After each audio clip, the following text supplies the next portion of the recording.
On the evening of September 5th, 1945, at approximately 8 o'clock, a 26-year-old man named Igor Gouzenko buttoned his suit jacket over the papers he had stuffed beneath his shirt, picked up his briefcase, and walked through the corridors of the Soviet embassy on Charlotte Street in Ottawa, Canada. The September air outside was cool, the last warmth of summer thinning toward autumn, and he stepped through the embassy's main entrance and down onto the street below. He walked at a measured pace.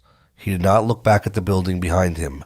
The papers pressed against his chest, 109 cipher telegrams, coded intelligence assessments, and classified communications, together documented one of the most extensive Soviet espionage operations ever mounted against the Western democracies. They named agents inside the Canadian and British governments, inside universities and research laboratories, inside military institutions handling the most sensitive secrets of the recently completed Manhattan Project. They described a systematic and long-running effort, coordinated from Moscow, to steal the technological and diplomatic secrets of the countries the Soviet Union called its allies. Gouzenko did not yet know the full weight of what he carried. He knew he was afraid. He knew that what he was doing carried the death penalty under Soviet law. He knew he needed to reach Canadian authorities before the embassy staff discovered what was missing. He was 26 years old. His wife, Anna, was 25 and 7 months pregnant with their second child. Their son, Andrei, was 18 months old and asleep in the family's small apartment on Somerset Street West, several blocks away. What Gouzenko could not have predicted was that his defection would not go smoothly.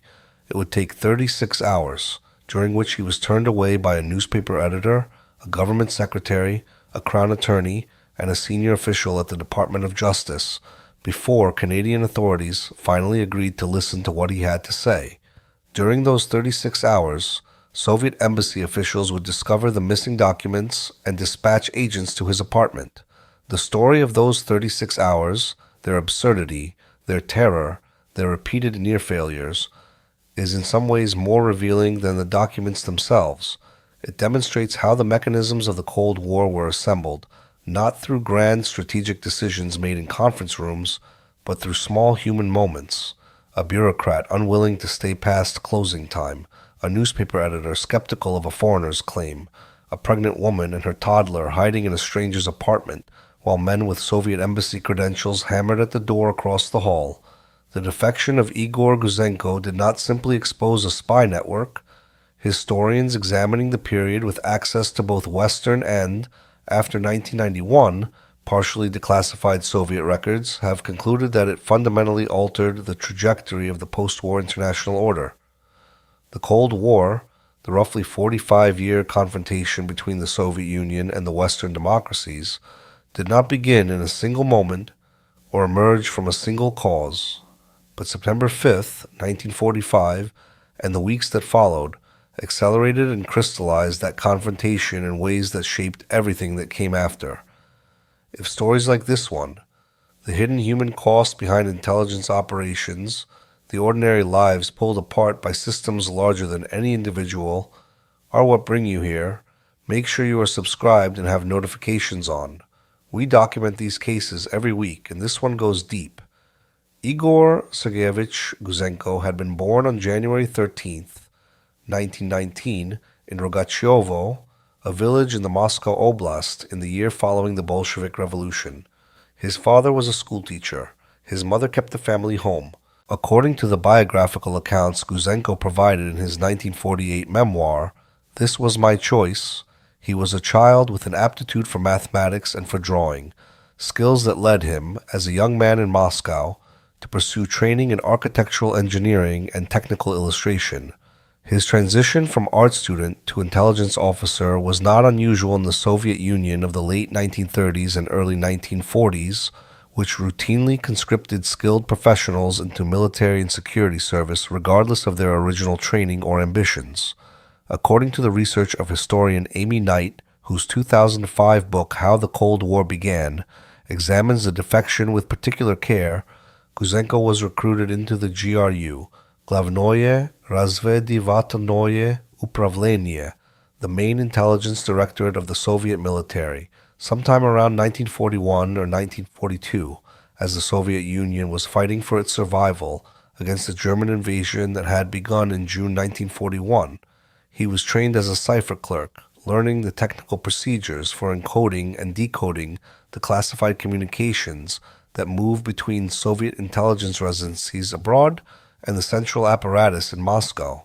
It was meticulous, precise work suited to someone with his training in technical draftsmanship and his facility for systematic thinking. In Moscow, he had met a young woman named Anna from a background similar to his own. They married in 1941, in the depths of a wartime consuming the Soviet Union at enormous and still barely comprehensible human cost. Their early years together were spent in Moscow under severe privation, food rationing, intermittent bombardment, the constant awareness of a state security apparatus that watched and assessed its citizens with bureaucratic thoroughness. As a member of the GRU, Gouzenko worked embedded in that apparatus, processing the communications of an intelligence service that operated with resources the rest of Soviet society could not access. He was, in material terms, better positioned than most of his fellow citizens. He was also, by the nature of what he read and processed, better informed about the actual state of the world than most Soviet citizens would ever be permitted to be. In June 1943, Gouzenko was assigned to the Soviet Embassy in Ottawa, Canada, where he would serve as the cipher clerk for the GRU Residentura, the intelligence station, operating under diplomatic cover. He was 24 years old. His superior at the embassy was Colonel Nikolai Zabotin, a GRU officer who held the official diplomatic title of a military attaché and who was responsible for running Soviet intelligence operations throughout Canada. Under Zabotin's direction, a network of agents had been established in Canadian government ministries, research institutions, and political organizations. In the cipher room on the embassy's upper floors, secured against casual access by locks and protocol, Gouzenko sat at a desk with the cipher books and encoding machinery that converted plain text into the numerical sequences transmitted between Ottawa and Moscow by radio. He read reports from Alec, the physicist in Montreal, describing the state of atomic research at the Montreal laboratory. He read requests from Moscow for specific types of technical intelligence, radar specifications, military communications protocols, details of weapons programs. He read assessment reports on agents, their reliability, their access, their usefulness to Soviet military planning. He processed the encoded replies that Zabotin's network assembled in response. He did not recruit agents or meet with sources. He processed the messages. In doing so, he had a more complete picture of the operation's full scope than most individuals within it, including in many cases the agents themselves. Ottawa in 1943 bore very little resemblance to the city Gouzenko had known in Moscow. Canada's capital was a small, prosperous city of approximately 150,000 people, spread along the southern bank of the Ottawa River. The wartime city was busy and purposeful, but free of the violence and fear that defined daily life in the Soviet capital. There were no queues for bread. There were no midnight arrests of neighbors whose names were never spoken again. Newspapers printed criticism of Prime Minister Mackenzie King's administration in terms that would have been unthinkable in Soviet publications. Citizens moved through their days without the constant awareness of being watched and assessed. What struck Gouzenko perhaps most deeply about Ottawa was not the material abundance, but the texture of ordinary freedom. He observed that Canadians wrote letters to their newspapers complaining about their elected officials without apparent fear of consequence. He saw that workers could organize, strike, and argue publicly with their employers. He noticed that a man could stand on a street corner and say that the Prime Minister was wrong about something, and no one appeared to take note of it except perhaps to agree. These observations accumulated in a man trained from childhood to understand that such behaviors were dangerous, that the relationship between the citizen and the state required the constant performance of loyalty, or at least its careful simulation. What he was watching in Ottawa was, from the perspective of everything he had been taught, deeply strange. It took years of watching before he understood it as normal. The Gouzenkos occupied a two-bedroom apartment on Somerset Street West. In a mixed working-class and middle-class residential neighborhood of frame houses and brick apartment buildings, built for permanence rather than aspiration. Anna shopped at local markets where food could be purchased without the rationing and scarcity that had defined Soviet domestic life. Their son Andrei was born in the apartment in early 1944. By 1945, they had developed friendly relations with several neighbors, Canadian families who knew the Gouzenkos as a quiet immigrant couple with a young child and had no reason to suspect that the polite, somewhat reserved man who commuted to work each morning spent his working day reading the secret communications of a Soviet intelligence operation. The neighbor's ignorance of this was itself something Gouzenko turned over in his thinking. In the Soviet Union, the presence of an intelligence officer in a residential building was something neighbors might eventually suspect, might report, might carefully avoid acknowledging. Here, no such calculations appeared necessary. The neighbors who said good morning in the hallway did not live in a society that required them to consider the political reliability of the people next door. This absence of suspicion as an organizing principle of daily life was something Gouzenko had no framework for when he arrived and came to understand only gradually as something extraordinary. But the Soviet system was not something one stepped out of simply through proximity to a different world. Gouzenko knew, from the messages passing through his hands, that Soviet intelligence maintained surveillance of its own embassy personnel, that informers reported on the political reliability and personal behavior of diplomatic staff, that communications home were monitored, that the threat of being recalled to the Soviet Union and subjected to investigation was a permanent reality for anyone serving abroad. He knew what had happened to individuals called back and found ideologically insufficient. The purges of the late 1930s, during which the Soviet security apparatus had destroyed hundreds of thousands of people for real or manufactured disloyalty, were not ancient history in 1943. They were within the living memory of everyone who worked in the Soviet state apparatus, and they remained an active presence in the calculations of anyone who served that apparatus in any capacity. In late July 1945, Gouzenko was informed by embassy officials that his assignment in Ottawa was ending. He was to be replaced by another cipher clerk and was expected to return to Moscow. According to his own later accounts, the prospect of returning had been troubling him for some months before the recall order arrived. He had been weighing, in an increasingly concrete way, whether there was any path by which he and Anna and Andrei might remain in Canada, might build the kind of life he saw in the streets around him, or whether the system that had sent him here would simply absorb him back as it absorbed everything. The atomic bombing of Hiroshima on August 6, 1945, and of Nagasaki on August 9th, and Japan's subsequent surrender on August 15th, changed the calculation in ways that Gouzenko understood with the cipher clerk's clarity. He knew, from the intelligence traffic he had processed over 2 years, that Soviet espionage efforts in North America had been heavily concentrated on atomic research, on penetrating the programs that had produced the bomb, and acquiring the technical information that would allow the Soviet Union to develop its own. He knew the code names of agents involved in this effort, knew what they had been asked to provide, knew what assessments Moscow had offered of what had been delivered. He understood that with the war ending and the nature of Soviet atomic espionage likely to become a subject of intense Western scrutiny, the information he possessed had a value and a timeliness that it would not retain indefinitely.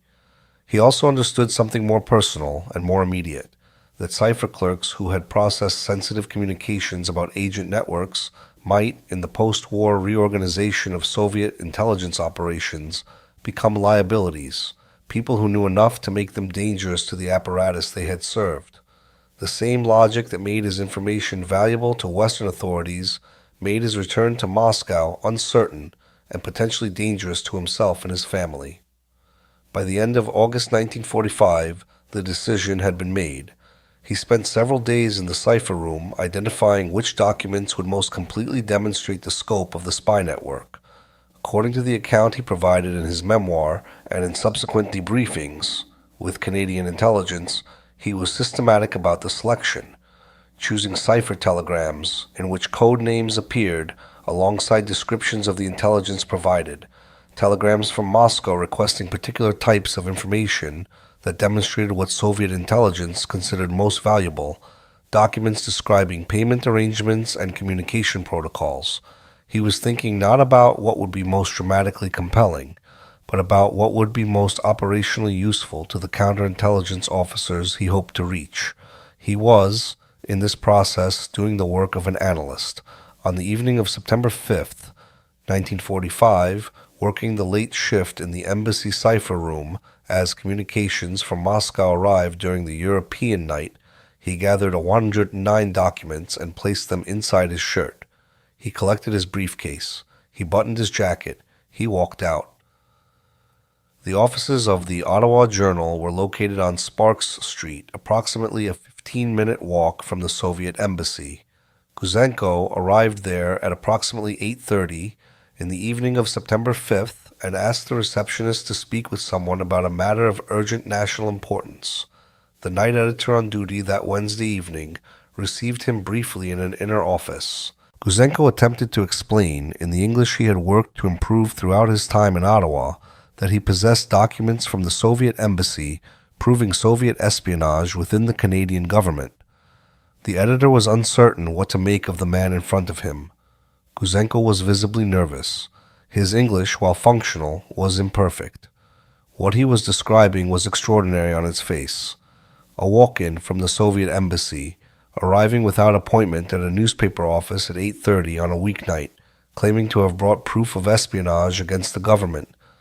The editor told him the matter would need to wait until morning and suggested Gouzenko return the following day, when senior staff would be available.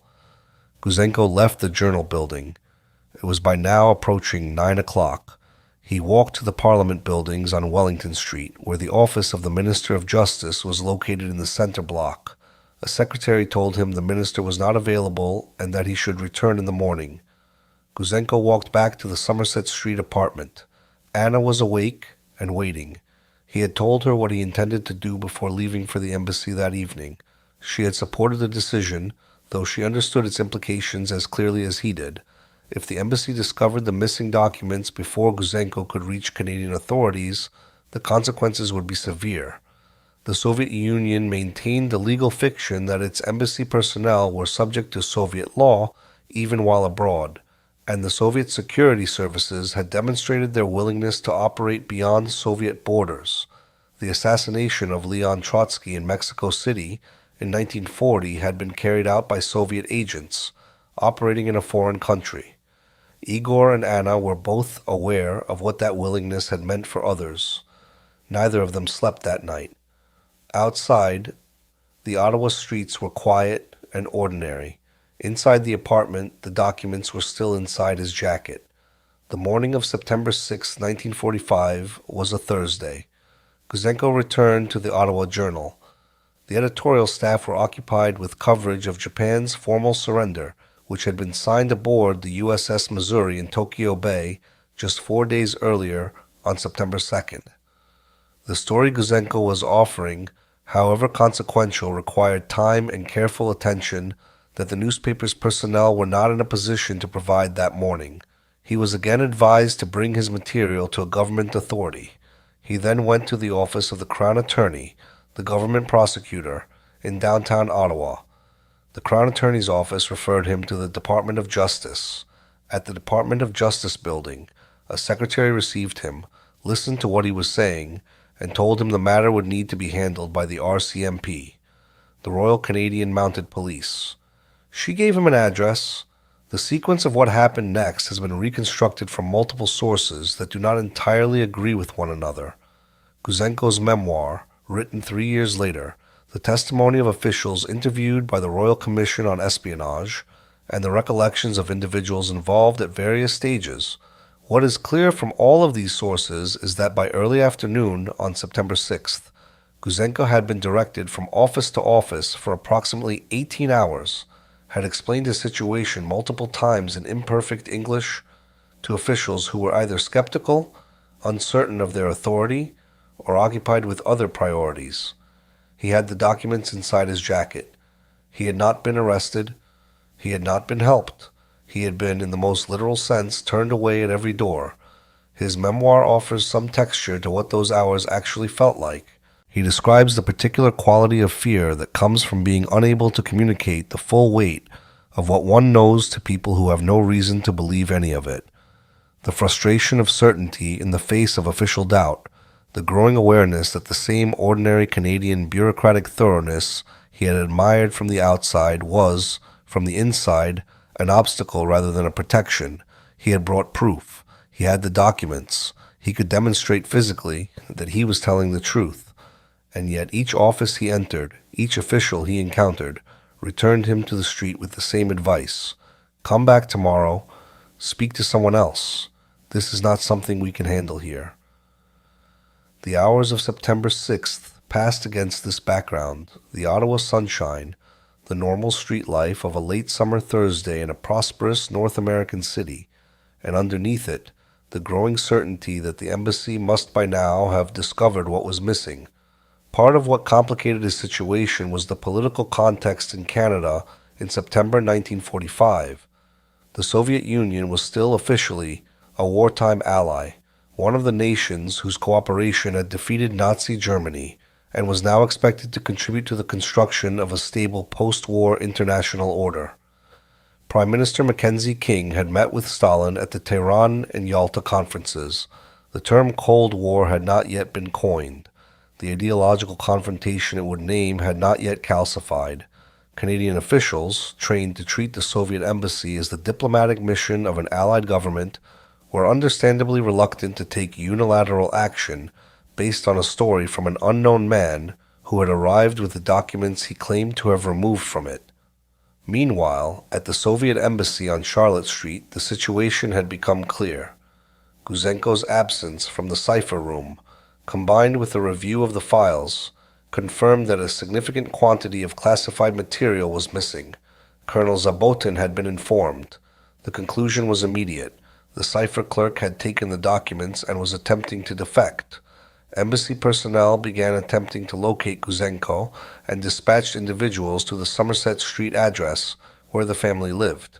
That evening, September 6th, representatives of the Soviet embassy arrived at the Somerset Street apartment building. They climbed to the Gouzenko apartment on an upper floor and knocked at the door. There was no answer. Gouzenko and Anna, with Andrei, had become aware earlier in the day that they were in danger and had made contact with neighbors across the hall, a Canadian couple, who had agreed to take the family in. Gouzenko, Anna, and the toddler were sheltering in the neighbor's apartment. The door closed quietly when the men from the embassy arrived. The Soviet men knocked again. They tried the door handle. According to the account Gouzenko provided in his memoir and to statements the neighbors later gave to researchers, one or more of the embassy personnel attempted to force the door of the Gouzenko apartment. The noise attracted the attention of other residents in the building. A neighbor contacted the Ottawa City Police, and uniformed officers arrived within a short time. The city police officers present were in a difficult position. The Soviet embassy personnel produced diplomatic credentials that technically placed them outside Canadian domestic jurisdiction, and the legality of what they were doing, attempting to force entry into a private residence, was, for the officers on the scene, legally and diplomatically uncertain. They did not arrest the embassy personnel. They did remain present in the hallway, and their presence appears to have deterred whatever further action the embassy men had contemplated. After some time, the Soviet personnel left the building. One of the city police officers contacted the RCMP. An RCMP officer arrived at the building in the late evening hours. He made contact with Gouzenko through the neighbors sheltering him and understood the situation clearly enough to bring it to his superiors immediately. The RCMP contacted Norman Robertson, the Undersecretary of State for External Affairs, Canada's most senior diplomatic official, who reported directly to the Prime Minister. Robertson, in turn, contacted William Stevenson, the Canadian-born British intelligence officer who coordinated British security coordination operations in North America and who had extensive connections with both British intelligence and the American intelligence apparatus that would later become the Central Intelligence Agency. Stevenson's involvement appears to have been the decisive intervention. He understood in a way that cautious Canadian government officials steeped in conventional diplomatic thinking did not yet understand the potential significance of what Gouzenko was offering. He communicated to Robertson that the documents, if they were what Gouzenko claimed, represented an intelligence finding of exceptional importance, and that the defector needed to be taken into Canadian protection without further delay. Robertson brought the matter back to Prime Minister King.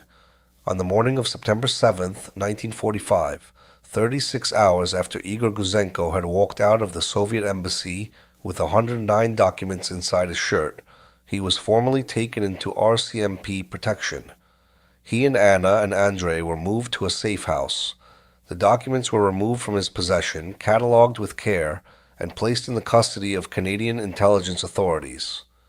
The 36 hours that had elapsed between his departure from the embassy and his reception into Canadian custody had been, by any honest measure, a near disaster.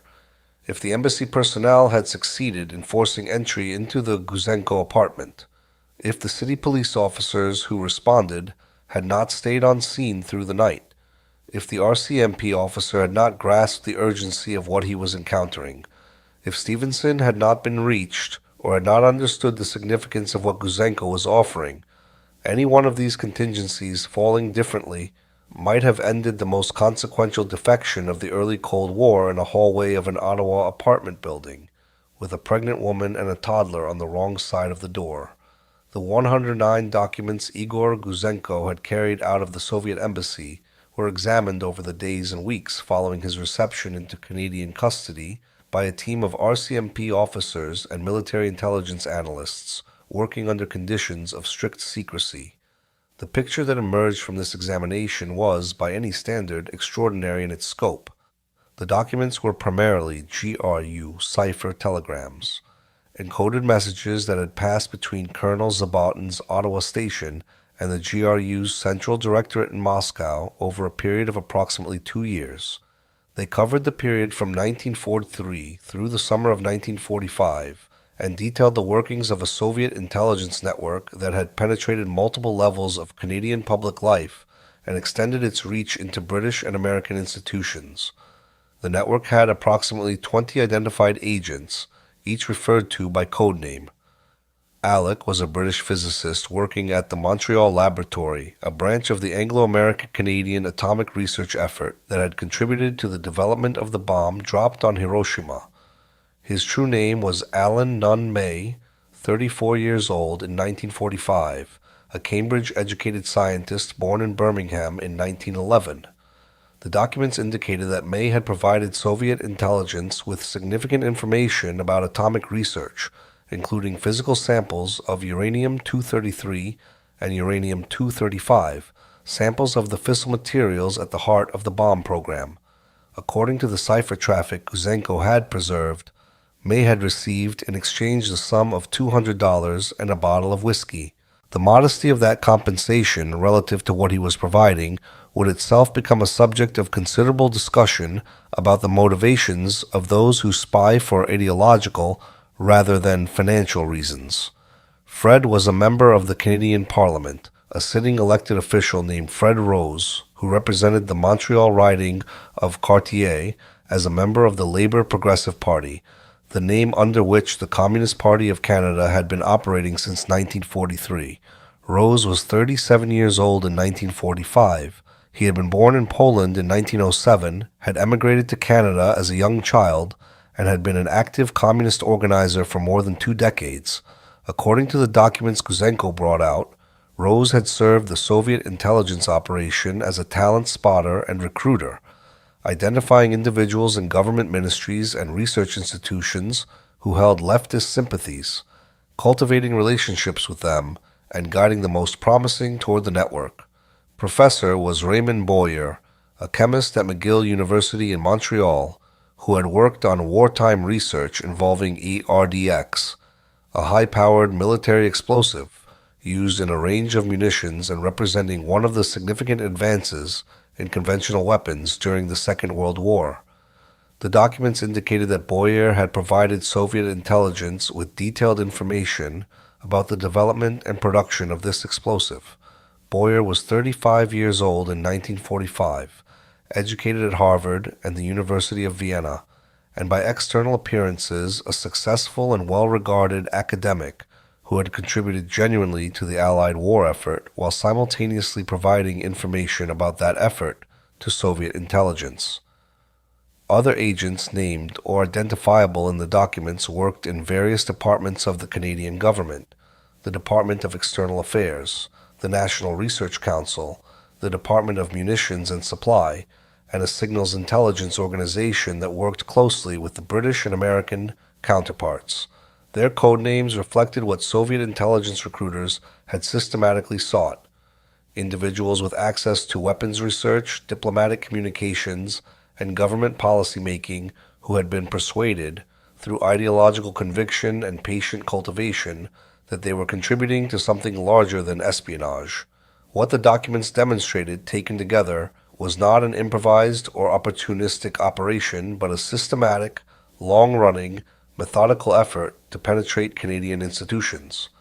Zabarton's station had been patient and professional, identifying sympathetic individuals, cultivating them over months or sometimes years, asking initially for small amounts of information before requesting material of greater sensitivity. The documents included formal assessment reports on individual agents, specific requests transmitted from Moscow for particular types of technical intelligence, and records of payment protocols and communication arrangements. They were, in effect, the administrative records of a professional intelligence operation, far more detailed and specific than anything Canadian or British security services had previously possessed about Soviet activities in North America. For Canadian government officials who received this information, the initial reaction combined shock with a complicated political discomfort. Prime Minister Mackenzie King, whose diary has been studied extensively by historians, described the news in his entries from that period as among the most extraordinary things he had encountered in his years in government. His instinct was caution. The Soviet Union was still a nominally friendly power, and acting precipitously risked diplomatic consequences he could not fully predict. He was also aware that what he had been given was too significant and too concrete to be managed through ordinary diplomatic channels. King consulted with both British Prime Minister Clement Attlee and American President Harry Truman, informing them of the defection and the general nature of what the documents contained. Their responses were urgent, particularly regarding the atomic espionage dimension. British intelligence services moved immediately to place Alan Nunn May under surveillance. May had returned to England in September 1945 after completing his work at the Montreal Laboratory, and his physical presence in British territory made him accessible in ways that required no cooperation from Canada or the United States. For several months, the Canadian government took no public action. Gouzenko and his family remained in safe houses under RCMP protection, questioned extensively about everything he could recall regarding Soviet intelligence operations. Details not contained in the documents themselves, procedural information about how the network operated, information about individuals he had observed meeting with Zabatin, but whose identities he could only partially establish. The Soviet embassy made formal diplomatic inquiries about the whereabouts of its missing clerk, inquiries that Canadian officials deflected without acknowledging what had occurred. The Royal Commission to investigate the facts relating to and the circumstances surrounding the communication by public officials and other persons in positions of trust of secret and confidential information to agents of a foreign power, referred to in the media and subsequently in historical literature simply as the Royal Commission on Espionage, was announced by Prime Minister King on February 5, 1946. It was chaired by two justices of the Supreme Court of Canada, Robert Taschereau and Roy Kellogg. The announcement was accompanied by the detention, under a wartime emergency order that remained technically in force, of 12 individuals whose names or code names had appeared in the Gouzenko documents. The detentions were conducted under the authority of Order in Council PC 6444, a wartime emergency measure that permitted detention without charge, without access to legal counsel, and without the ordinary protections of the criminal law. The 12 individuals were held in isolation at the RCMP barracks in Rockcliffe, Ontario, where they were interrogated by commissioners without being informed of their right to remain silent or their right to retain a lawyer. Civil libertarians in Canada and Britain argued that holding citizens without charge or counsel, even in the investigation of genuine espionage, set a precedent whose dangers were not adequately weighed against its security benefits. The Canadian Bar Association expressed concern about the manner in which the detentions had been conducted, and journalists who covered the proceedings noted that several of those detained had, in the end, been convicted of relatively modest offenses that did not appear to justify the severity of the pretrial conditions. These debates about the balance between national security and civil liberties, debates that would recur in every Western democracy in the decades that followed, in different contexts and with different specific content, had their early articulation in the Canadian context in the aftermath of the Gouzenko Royal Commission. Allen Nunn May had returned to Britain before the Royal Commission's establishment was announced. British authorities, working from the information Gouzenko had provided, had maintained surveillance of May in London. He was arrested on February 15, 1946, 10 days after King's announcement. The charge was communicating information useful to an enemy, brought under the British Official Secrets Act. On May 1, 1946, in proceedings at the Old Bailey, May entered a guilty plea. His statement to the court described his actions in terms of a conviction that the free exchange of scientific information between allied nations was necessary for the maintenance of post-war peace, that the Soviet Union's status as a wartime partner entitled it to information about weapons research that its allies were quietly withholding. Justice Oliver sentenced him to 10 years hard labor, a sentence reflecting the court's assessment that the communication of atomic research information to a foreign power was among the most serious offenses of its kind. May served 6.5 years of his sentence, was released in January 1952, and subsequently rebuilt a life as a private individual, teaching physics at the University of Ghana before returning to Britain, where he lived quietly near Cambridge until his death. He died on January 12, 2003, at the age of 91. In the occasional interviews he gave in his later years, he did not express regret for his actions in the terms that observers sometimes expected.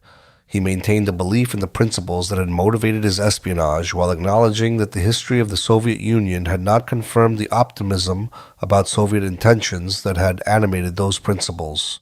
He was, in the end, a man whose moral universe had been formed in the 1930s and 1940s, when the fascist threat had made the Soviet alliance seem a practical necessity, and communist idealism had seemed to many educated people like a plausible vision of a better world, and who had lived long enough to see that universe comprehensively refuted by events he could not have anticipated when he handed uranium samples to a Soviet intelligence contact in Montreal in 1945. Fred Rose, the sitting member of Parliament whose code name Fred appeared in the Gouzenko documents, was arrested on June 15, 1946, following an RCMP investigation that gathered corroborating evidence beyond what the documents alone provided. He was charged with conspiracy to commit breaches of the Official Secrets Act and tried in the Quebec Superior Court in Montreal. The trial attracted substantial public attention. The arrest and prosecution of an elected member of Parliament for espionage on behalf of a foreign government was, in the Canadian context, an event without precedent. Rose's lawyers challenged the admissibility of evidence derived from the Gouzenko documents on procedural grounds, arguing that the circumstances of the defection and the subsequent interrogations had compromised the integrity of the evidence. The challenges did not succeed. He was convicted in March 1947 and sentenced to 6 years imprisonment. Rose was released in 1951 after serving approximately 4 years. He was stripped of his Canadian citizenship under provisions of Canadian law then in effect and deported to Poland, where he had been born. He lived in Warsaw for the remainder of his life and died there in March 1983 at the age of 75. He never returned to Canada. He maintained, in the fragments of public statement he made over the years, that he had acted from political conviction, a conviction shaped by Depression-era conditions that had made communist idealism attractive to many people of his generation and background. He did not, as far as the available record shows, publicly acknowledge the extent of what the Soviet Union had become by the time he lived out his final decades within it. Raymond Boyer, the McGill chemist codenamed Professor, was convicted in June 1947 of communicating information about RDX to a foreign government. He was sentenced to 2 years imprisonment, served his sentence, and returned to academic life in a diminished capacity. The espionage conviction had permanently ended his access to classified research. He lived until October 2011, dying at the age of 102, the longest-lived of the principal figures in the Gouzenko affair. In total, 11 individuals were convicted as a result of the Gouzenko documents and the investigation they triggered. The convictions included scientists, civil servants, and a military signals officer who had provided classified information to Soviet intelligence over a period of years. 2 individuals identified in the documents were acquitted by Canadian courts when the evidence against them was found insufficient to establish guilt beyond the standard the law required. The Soviet Union, through its official channels, denounced the defection as a provocation, dismissed the Royal Commission as anti-Soviet theater, and maintained that any documents Gouzenko had produced were fabrications designed to damage relations between the Soviet Union and its former allies. For Igor Gouzenko and his family, the legal proceedings were a backdrop to a more immediate and pressing question. What would their lives actually look like from this point forward?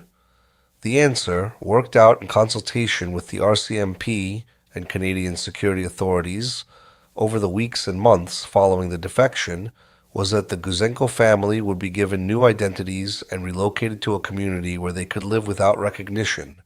The name chosen for Gouzenko was George Brown, deliberately unremarkable, common enough to be invisible in the Canadian landscape. Anna became Anna Brown. Andre became Andrew Brown. The family's movements and associations were monitored by the RCMP in an arrangement framed as protection rather than surveillance, though the distinction was not always easy to maintain in practice.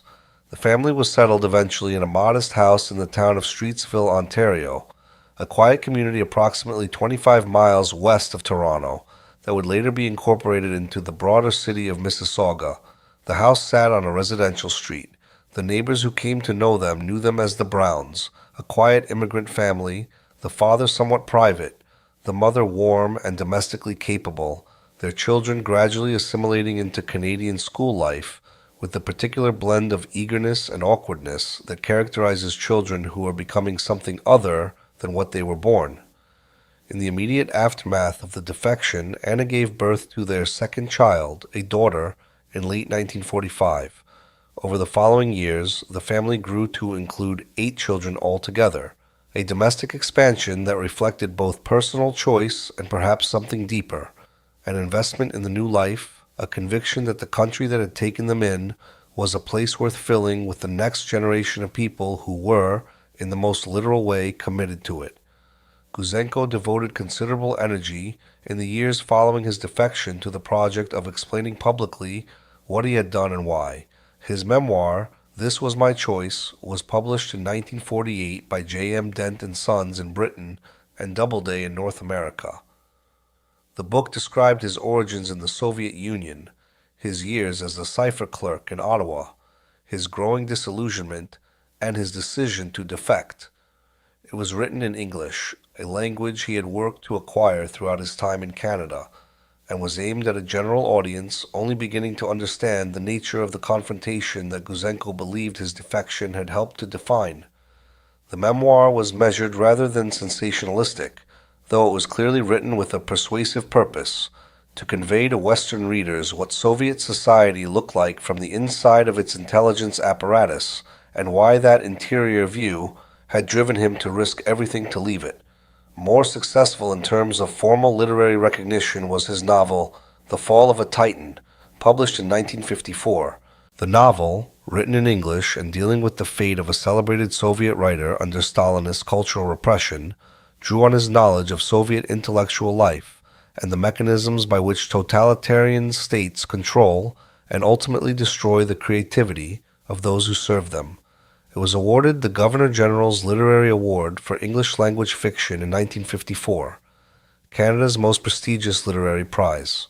The award was given to George Brown since Gouzenko's true identity remained protected. A pseudonymous author receiving the country's most prestigious literary prize, unable to accept it publicly under his own name, was an unusual circumstance in Canadian literary history, and one that reflected in miniature the paradoxes of the life he was living. Throughout the late 1940s and 1950s, Gouzenko made occasional public appearances to discuss his defection and its implications. These appearances presented a practical problem. His existence as George Brown was publicly known in general terms, since the basic facts of the Gouzenko defection had been reported extensively, but his actual current appearance, location, and daily circumstances remained protected by the RCMP. His solution to this dilemma became, over time, something of a visual signature in Canadian media. He appeared in public and in television interviews wearing a cloth hood or, on some occasions, a paper bag with eye holes cut out over his head. The image of the hooded defector became widely reproduced in Canadian journalism and in international coverage of the early Cold War, a strange domestic icon of the period's anxieties and a reminder, to anyone who encountered it, that the man who had helped set the Cold War in motion was living quietly somewhere in suburban Ontario, raising his children to be Canadian. The appearances were not merely for the purpose of publicizing his memoir or his novel. Gouzenko had developed, through his years in the Cipher Room and through the subsequent decade of watching Western governments respond to the Soviet threat with what he sometimes considered inadequate seriousness, a set of convictions about what the Soviet system intended and what it was capable of. He expressed these convictions in the specific, detailed terms of someone who had been inside the apparatus rather than observing it from the outside, and he was, in these public discussions, one of the few people available to Western audiences who could describe Soviet intelligence operations from the perspective of direct operational knowledge. He testified before committees, corresponded with journalists and politicians, and took what opportunities he was given to argue that the Soviet Union's stated intentions toward the Western democracies were fundamentally different from its actual activities. He was, in this advocacy, neither entirely wrong nor entirely without self-interest, a man whose public role and whose sense of his own importance were bound up in the conviction that what he had done in 1945 had mattered and continued to matter. He continued to believe, throughout his public life, that the Soviet threat to Western democracies was real and ongoing, and that Western complacency about this threat was a serious danger. He said so repeatedly, in interviews, in articles, and in letters to public officials. This was not a position he had adopted for public consumption. It reflected convictions formed through direct experience that years of relatively comfortable Canadian life did not substantially soften. He remained in this sense permanently marked by what he had seen and done, a man who could not regard the international situation with the equanimity available to those who had not spent 2 years reading the internal communications of a Soviet intelligence station. He was also a man who lived with a specific and persistent fear that was not merely abstract. The KGB, the reorganized successor to the Soviet security organs, responsible for foreign intelligence operations since 1954, maintained a documented interest in defectors and others who had significantly damaged Soviet intelligence operations. Gouzenko had provided information leading to the exposure and prosecution of multiple Soviet agents, had identified by name individuals who had served Soviet intelligence for years, and had contributed materially to what the Soviet intelligence apparatus understood as a serious disruption of its North American operations. He had no rational grounds for assuming that Soviet interest in him had simply expired with the passage of time. The RCMP maintained some level of protective contact with the family for years. Gouzenko periodically reported to his security contacts what he believed were indications of Soviet interest in his whereabouts or activities. Some of these reports were taken seriously, others were assessed as the years went on, and the immediate threat receded, as the understandable anxiety of a man living under permanent psychological pressure. The line between vigilance and paranoia is not easy to draw for someone in Gouzenko's position, and it is not clear that it can be drawn cleanly from the outside. The children who grew up in the Brown household in Streetsville occupied a particular and unusual position. Within the family, they knew who their father was and something about what he had done, though the full complexity of it was conveyed to them gradually as they grew old enough to bear it. In their school and neighborhood life, they were simply the Brown children, the family whose father sometimes appeared on television with a bag over his head and who seemed to attract a kind of muted public attention that no other family in their community attracted. The psychological demands of this position, of living with one identity in public and another in private, of knowing that the ordinary life around them rested on a foundation of extraordinary events they had not chosen and could not escape, were real, if difficult to assess precisely from the fragmentary record available. By the late 1960s, Gouzenko's public profile had diminished from its peak in the immediate post-war years. The Cold War had become a permanent condition of international life, rather than a crisis requiring urgent public attention. The specific events of September 1945, the documents, the 36 hours of being turned away, the men from the embassy in the hallway, had receded into history. He continued to give interviews to researchers and journalists interested in the early Cold War period, but the urgency that had characterized his public presence in the late 1940s had settled into something quieter. He had become, in a particular and somewhat melancholy way, a figure from a conflict that had not yet ended but that the world had learned to live with, a man who had detonated a historical charge in 1945 and had spent the subsequent decades watching the world adapt to the blast. His health declined in the late 1970s. By the early 1980s, he was in his 60s, and his physical condition had weakened significantly. He had outlived Colonel Zabutin, who had returned to the Soviet Union after the defection became known, and had reportedly suffered the consequences the Soviet system visited on officers whose operations had been compromised, though the details of his subsequent fate are not well documented in available sources. Igor Gouzenko, the man who had for nearly 4 decades lived his daily life as George Brown of Streetsville, Ontario, died on June 25, 1982 in Mississauga. He was 63 years old. His death was reported in Canadian newspapers, which identified him by the name he had used in Canada and summarized his defection in the terms of historical record. There were no state ceremonies, no official government acknowledgement beyond what ordinary citizens receive, no public commemoration from the Canadian government of the man who had done more than any single individual to reveal the nature of Soviet intelligence operations in North America at the precise moment when the Cold War was being defined. The Soviet government made no comment. Anna Gouzenko survived her husband by many years, living into the 21st century long enough to see the Soviet Union dissolve, the Cold War end, and the events of September 1945 become history that university students encountered in academic courses. She rarely spoke publicly about her experiences. She had been by any measure a central participant in what had occurred. She had known what Igor intended to do, had supported him in it, had spent the night of September 6th sheltering with Andrei in a neighbor's apartment, while men with Soviet embassy credentials knocked and tried the lock on the door across the hall. 7 months pregnant with the child she would deliver in a few weeks in a country that was now, irrevocably, her own. The record of her perspective on any of this is almost entirely absent from the public archive.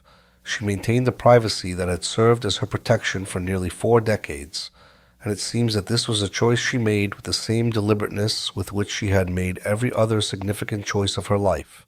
The 8 children Igor and Anna raised as the Brown family established their own lives in Canada. Andrei, Andrew Brown to his Canadian contemporaries, had been 18 months old on the night his parents sheltered in a neighbor's apartment while men from the Soviet embassy stood in the hallway. He had no conscious memory of that night, or of the Soviet embassy on Charlotte Street, or of the Moscow from which his parents had come. His understanding of his own origins was assembled from what his parents told him, from what he encountered in books and newspapers, from the particular strangeness of growing up in a family whose father appeared on television with a cloth over his head and who seemed to live at an angle to ordinary life that could not quite be explained to the other children at school.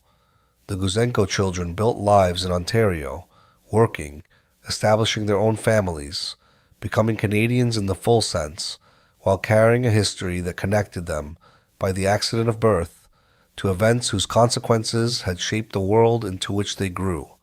The question of what Igor Gouzenko's defection actually accomplished is one that historians have approached from multiple directions without arriving at a simple answer, which is itself a form of answer.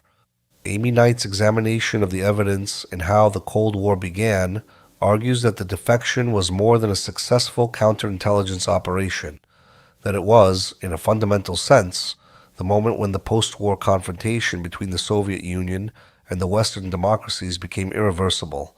The documents Gouzenko brought out provided Western governments with concrete proof of what had previously been suspicion or inference, that the Soviet Union was engaged in systematic espionage against its wartime allies, that this espionage was not the work of isolated individuals, but of a coordinated state apparatus, and that the Soviet Union's stated commitments to Allied cooperation were being actively contradicted by the activities of its intelligence services. This revelation, arriving in September 1945, when the architecture of the post-war international order was still being constructed, foreclosed possibilities for a more cooperative relationship that might otherwise have been pursued. This argument is persuasive in its broad outlines, while leaving room for the observation that the Cold War's origins were multiple and deeply rooted, that the Soviet-American confrontation emerged from ideological incompatibilities, strategic competitions, and historical suspicions that predated Gouzenko by decades, and that would have found expression regardless of what any single defector provided. What Gouzenko offered was not the cause of the Cold War, but an unusually concrete illustration of the nature of a competition already underway, a competition whose existence the wartime alliance had obscured without dissolving. What is also true is that the Gouzenko defection contributed to a climate, in the United States particularly, that produced consequences extending well beyond the pursuit of actual Soviet agents. The revelation that Soviet intelligence had successfully penetrated Western governments and research institutions, that ideologically motivated citizens had provided classified information to a foreign power for years, produced a political response that was not always well calibrated to the actual scope of the problem. Senator Joseph McCarthy's campaign against alleged communist infiltration of the United States government, which dominated American political life from 1950 to 1954, drew on the genuine reality that Soviet espionage had occurred and exaggerated it into a broad assault on civil liberties that destroyed careers and reputations on the basis of association, accusation, and innuendo, rather than evidence of actual espionage. The FBI's COINTELPRO program, which surveilled and harassed domestic political organizations for decades, drew on the same climate. Gouzenko had exposed real agents. What he had also inadvertently provided was a body of evidence that genuine espionage had occurred, which served in the hands of those who used it carelessly or in bad faith as justification for a much broader targeting of anyone whose political sympathies were deemed insufficiently certain. This was not something he intended. It was a consequence he could not have anticipated. It was nonetheless a consequence. The information Gouzenko provided also contributed, through channels and connections that investigators would trace over the following years, to the identification of other atomic espionage networks. The exposure of Alan Nunn May directed Western counterintelligence attention toward the penetration of atomic research programs. This attention eventually led, through separate investigative threads, to the identification of Klaus Fuchs in Britain in 1950, and to the arrest and subsequent execution of Julius and Ethel Rosenberg in the United States in 1953. Whether those later cases were direct consequences of Gouzenko's information or were products of independent investigations that the Gouzenko affair had simply made more urgent and better resourced is a question the historical record does not resolve with precision. What is clear is that September 1945 set in motion a series of investigations, revelations, prosecutions, and political responses whose consequences extended far beyond Ottawa, far beyond Canada, and far beyond anything a 26-year-old cipher clerk could have anticipated on the evening he buttoned his jacket and walked down Charlotte Street. For the individuals most immediately caught in the defection's wake, the human dimensions were specific and irreversible. Fred Rose lost his freedom, his citizenship, and the country he had made his home. Alan Nunn May lost years of his life and the career trajectory he had built. Raymond Boyer's academic life was permanently altered. The civil servants and military officers convicted in the Royal Commission's aftermath served their sentences and returned to lives that bore the permanent mark of what they had done. Some of these individuals maintained, until the ends of their lives, that their actions had been motivated by genuine political conviction, by convictions that had seemed principled at the time they were formed, shaped by the Depression, by fascism, by the urgency of the wartime alliance, and that the subsequent history of the Soviet Union made impossible to sustain or explain to those who had not lived through the conditions that had produced them. Some lived long enough to read after 1991 the partially opened Soviet archives that confirmed what they had done and revealed the full context of the operations they had served. What any of them made of that information in the privacy of their own reckoning is known only partially and imperfectly. Igor Gouzenko himself was a person of contradictions that perhaps resist resolution by anyone examining them from the outside. He was a man of moral courage who risked his life to expose a deception and defend values he had come to believe in with the particular intensity of the convert. He was also a frightened man who chose defection, partly because he feared what would happen to him if he returned to Moscow, a man whose courage and his self-interest were so thoroughly entangled that separating them is probably not possible and may not be the point. He was a writer of genuine ability who won Canada's most prestigious literary prize under an assumed name. He was a father who raised his family in a country that gave them safety, while also imposing on his children the specific burden of a life lived with false papers. He was a committed Cold Warrior who believed the Soviet threat was real and who said so, often at times when saying so was not universally welcome. He was a man who spent 37 years as someone other than himself, in a language that was not his first, in a country that was not his birth, and who built within those constraints something that was, by the evidence available, a real life. Igor Gouzenko was 26 years old on the evening he walked out of the Soviet embassy with 109 documents inside his shirt. He was 63 years old when he died in Mississauga in June 1982, in a house in a quiet neighborhood where the neighbors knew him as George Brown, in a country whose Cold War he had helped to begin, without having lived to see it end.